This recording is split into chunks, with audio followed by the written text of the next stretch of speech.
जमीन पर हुई जंग की वजह से धरती पूरी तरह तबाह हो चुकी थी। इसी कारण कुछ लोगों को चांद पर भेजा गया ताकि वो इंसानों के लिए एक नई दुनिया बसा सकें। जब ये काम पूरा हो गया, इंसान चांद पर जाकर बस गए। लेकिन चांद पर रहना इतना आसान नहीं था, क्योंकि वहां मेटर के तूफान आते थे। इंसानों को ये फैसले बदलने पड़े और चांद पर माइनिंग शुरू कर दी गई ताकि वहां रहने के बेहतर रास्ते खोजे जा सकें।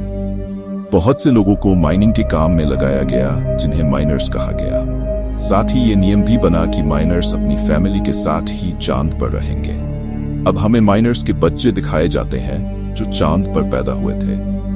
वे एक स्पेस रोवर चुराने की कोशिश कर रहे थे, तभी वहां कोई आता है और वे डरकर छुप जाते हैं। इनमें एक बच्चा कैलिफ, जिसके पिता एक माइनर थे, काम के दौरान मारे गए थे। कैलिफ को 3 दिन बाद ओमेगा भेजने का फैसला किया जाता है, जहां उसे एक नई फैमिली मिल जाएगी। ओमेगा पहुंचने में सिर्फ 25 साल लगते हैं और सफर के दौरान इंसान रियो स्लीप में रहता है, जिससे उसकी उम्र नहीं बढ़ती। लेकिन कैलिफ चांद से जाना नहीं चाहता था, क्योंकि वो जानता था कि वो फिर कभी अपने दोस्तों से नहीं मिल पाएगा। एक महिला कैलिफ को बताती है कि अगले दिन मेटर का तूफान आने वाला है और उसे ओमेगा के लिए रवाना होना होगा। कैलिफ को अपने पिता की बहुत याद आती है। उसे याद आता है कि उसके पिता ने उसे बताया था कि चांद के उस पार कुछ टकराया था, जिससे एक क्रेटर बना था और उसे एक दिन वहां जाना चाहिए। कैलिफ के हाथ में एक कैप्सूल था जो उसे गार्ड ने दिया था, जो उसके पिता की राख में से मिला था। जब कैलिफ इन बातों में खोया हुआ था, उसके दोस्त उसके पास आते हैं, दुखी होते हैं कि वो जा रहा है। उसका दोस्त डेलन कहता है कि क्यों न हम उस क्रेटर को देख आए, इससे तुम्हारे पिता की आखिरी इच्छा पूरी हो जाएगी। लेकिन यह आसान नहीं था। उन सबको कुछ सामान की जरूरत थी। डेलन कहता है कि एक लड़की है, एडिसन, जो चांद पर नई आई है। वो साइंटिस्ट की बेटी है, हो सकता है उसे कोड के बारे में पता हो। वो एडिसन से बात करता है और वो मदद करने के लिए राजी हो जाती है। एडिसन कहती है कि वो भी उनके साथ जाएगी। सभी बच्चे स्पेस रोवर के पास पहुंचते हैं और उसे चुराने की कोशिश करते हैं।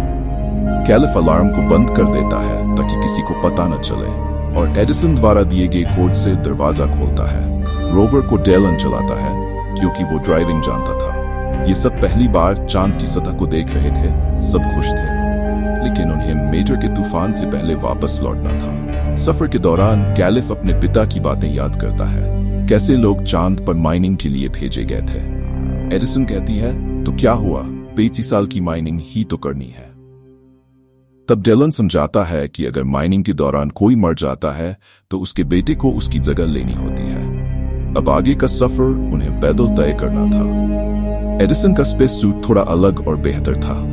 जब वे चलते हुए जमीन को देखते हैं, एडिसन उदास हो जाती है, धरती पर बिताए पलों को याद करती है। जब वो लौटती है तो देखती है कि उसके दोस्त ऑक्सीजन कंटेनर की मदद से ऊंचाई तक जा रहे हैं। एडिसन मना करती है, लेकिन कोई उसकी बात नहीं सुनता।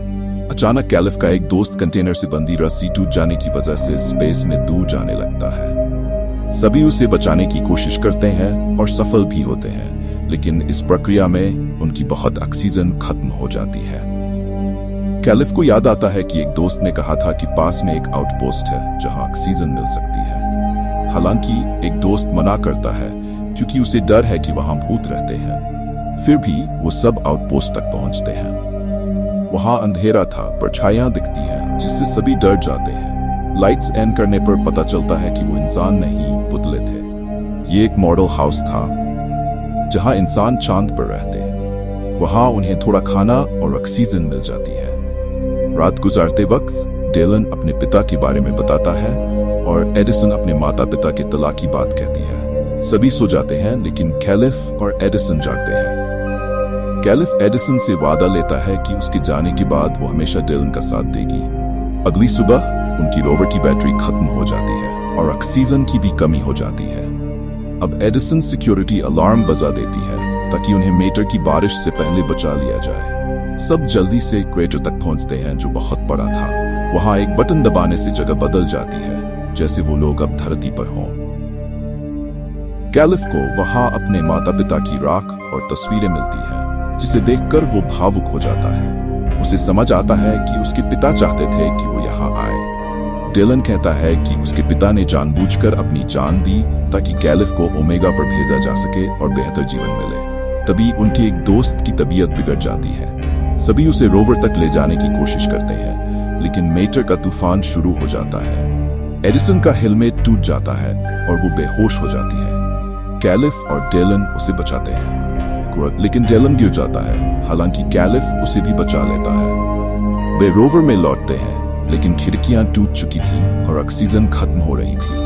अब उनके पास मरने के अलावा कोई चारा नहीं था। सभी एक साथ मरने की सोचकर शांत हो जाते हैं। कहानी अब कुछ साल आगे बढ़ती है। कैलिफ अब ओमेगा पर पहुंच चुका है। 27 साल बीत चुके हैं, लेकिन रियो स्लीप की वजह से उसकी उम्र नहीं बढ़ी।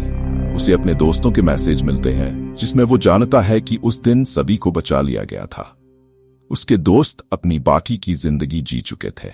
एडिसन और डिलन ने शादी कर ली थी। अपने दोस्तों की बढ़ती उम्र की आवाजें सुनकर कैलिफ खुश हो जाता है, लेकिन उसे ये दुख भी होता है कि वो अपनी जिंदगी अपने दोस्तों के साथ नहीं बिता पाया।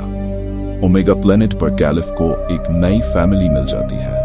वो एडिसन के भाई को भी ढूंढता है और उसे बताता है कि एडिसन ने माइनिंग के उसूलों के खिलाफ काम करके उन्हें खत्म करवा दिया था।